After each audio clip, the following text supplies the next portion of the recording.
मैं मोहनदास करमचंद गांधी अब राष्ट्रपिता नहीं कहलाना चाहता।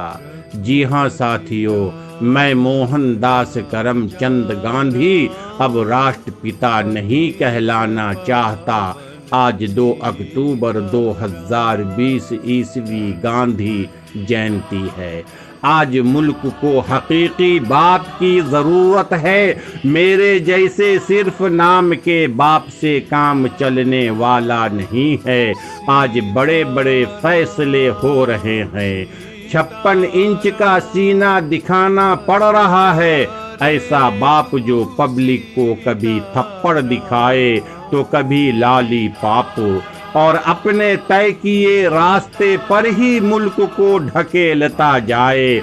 मैं ऐसे राष्ट्रपिता की जरूरत कैसे पूरी कर सकता हूँ? मेरे हमवतनों और भाइयों, आज मैं 150 साल का हो गया हूँ। अपने जीने की ख्वाहिश से भी 1.5 गुना। प्यारे नाथू राम की गोली खाने के बाद भी 72 साल, और ये सब आपके प्यार और बड़प्पन का ही नतीजा है।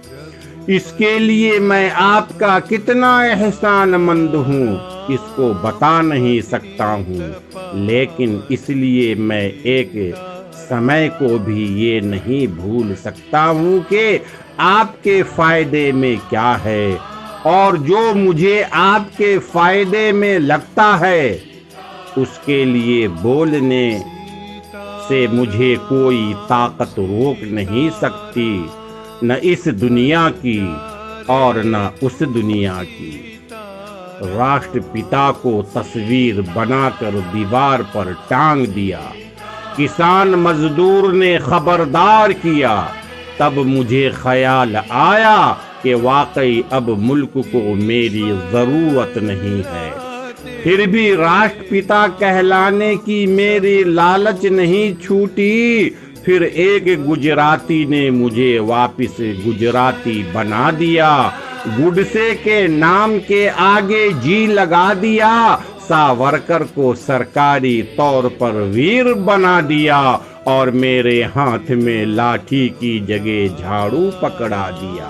फिर भी 6 साल इसी जुमलेबाजी में लगा रहा कि मुल्क को साफ तो करवा रहा हूँ, मुल्क के किसी काम तो आ रहा हूँ, पर अब वो काम भी खत्म।